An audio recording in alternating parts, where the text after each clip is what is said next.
할렐루야. 사랑하는 대강의 가족 여러분, 오늘 하루도 하나님의 말씀과 동행하는 삶이 되길 소망합니다. 오늘 함께 나눌 하나님의 말씀은 갈라디아서 2장 17절 말씀입니다.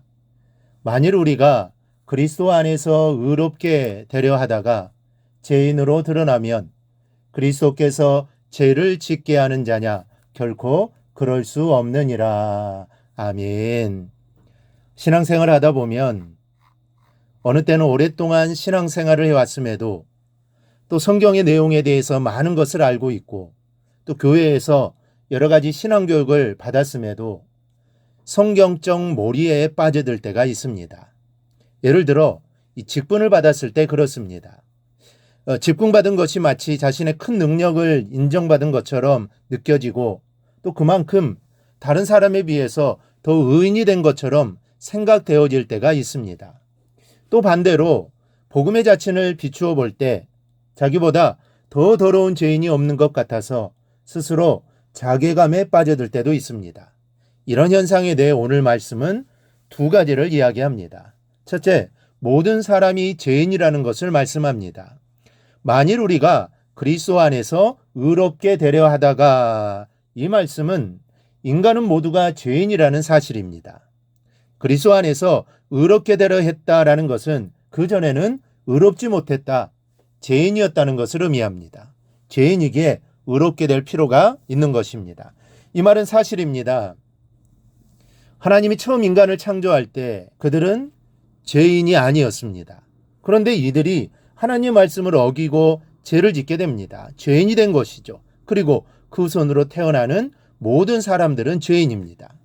인류의 대표였던 아담의 죄, 즉 원죄를 물려받고 태어났기 때문입니다. 그래서 아무리 의로운 사람, 착하게 살아도 우리 모두는 다 죄인입니다. 그렇기 때문에 의롭게 될 필요가 있는 것이죠. 제가 아는 어떤 목사님은 청년 시절에 잠깐 신앙적 갈등이 있었다고 합니다. 우리나라 역사에 유명한 사람들이 구원받을 수 없다는 사실이 불만이 되었기 때문입니다. 세종대왕이나 이순신 장군 같은 분들이 구원받지 못하고 지옥에 간다라는 사실을 접하면서 이 복음에 대한 회의와 갈등이 생겼다는 겁니다. 사람 중에는 그 행위만 보아서는 죄인이 아닌 것 같은 사람이 있습니다. 의인인 것 같습니다. 우리가 전도하다 보면 지금은 선하기 때문에 혹은 죄를 짓지 않았기 때문에 천국에 갈 것이라고 말하는 사람들이 있습니다. 그러나 복음에 비추어 보면 의인이 없습니다. 어느 누가 행위가 완전합니까? 누가 악한 생각은 손톱만큼도 하지 않을 수 있답니까? 누가 나는 철없을 당시에도 티끌만큼의 잘못도 저지른 일이 없다라고 말할 수 있을까요? 성경은, 복음은 모든 사람이 죄인임을 말씀합니다. 그리고 그 죄인의 상태를 벗어날 수 있는 유일한 길이 예수 그리스도에 대한 믿음에 있음을 말씀합니다. 예수를 믿으면 누구나 의인이라는 말씀입니다. 중요한 것은 의인의 상태입니다. 예수를 믿음으로 의인이 되면 더 나은 의인이나 조금 못한 의인이 없다는 사실입니다. 다 똑같은 동일한 의인입니다. 직분을 받았다고 해서 좀 내가 충성한다고 해서 더 말씀대로 산다고 해서 저 사람보다 내가 더 의인이 되는 것이 아닙니다. 그것은 장차 받을 상급의 문제지 의인됨의 문제가 아닌 것을 알아야 합니다. 둘째, 예수님은 죄를 짓게 하는 분이 아니라 죄를 드러나게 하는 분입니다. 어떤 사람들 중에 내가 하는 이 행동이 하나님 말씀만 아니었다면 죄가 되지 않은 것인데 라고 생각하는 분들이 있습니다. 예를 들어 보통 사람들은 어려운 자를 돕지 않는 것은 비록 선행은 아닐지라도 죄는 되지 않는다라고 생각합니다. 그러나 성경은 선을 행할 줄 알고도 행하지 아니하면 죄라고 말씀합니다. 그러니 죄가 아니어도 될 것을 하나님 말씀 때문에 죄를 범하는 셈이 되는 것입니다. 그래서 이렇게 은근히 하나님을 원망하거나 하나님을 불편해하는 성도들이 있습니다. 그러나 이 점에 대해 오늘 본문은 그리스도께서 죄를 짓게 하는 자냐? 결코 그럴 수 없느니라고 말씀합니다.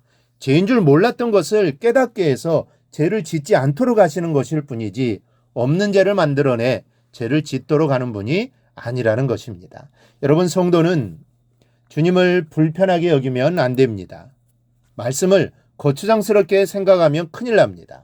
그렇게 생각하는 순간 마음이, 생각이, 행동이 죄로 달려가기 때문입니다. 세상 사람들 중 어떤 사람들은 교회는 멀쩡한 사람을 죄인으로 몰아붙인다라고 불평을 합니다.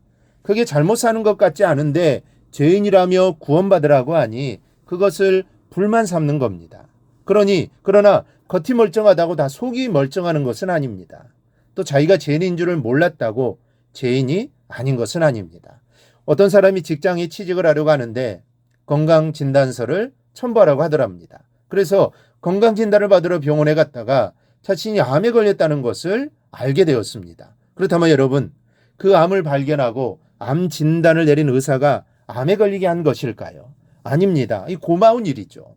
사람은 누구든지 예수 그리스도를 만나 자신의 죄인됨과 자신의 죄를 깨달아야 합니다. 그래야 고침받을 길이 있기 때문입니다. 주님은 이를 위해 자기 생명을 주셨습니다. 그러기에 우리는 주님 앞에 나올 때마다 나의 죄를 고백하며 기도해야 합니다. 그리고 죄를 고백하며 그 죄를 위하여 돌아가신 주님의 은혜를 생각하십시오. 그리고 감사하십시오. 얼마나 감사한 일인지 모릅니다. 죄인인 우리를 의인이라 칭해 주시고 구원해 주셨으니 정말 감사한 일입니다. 우리 모두 주님의 은혜를 잊지 말고 늘 기억하며 살아가기를 주님의 이름으로 축원합니다.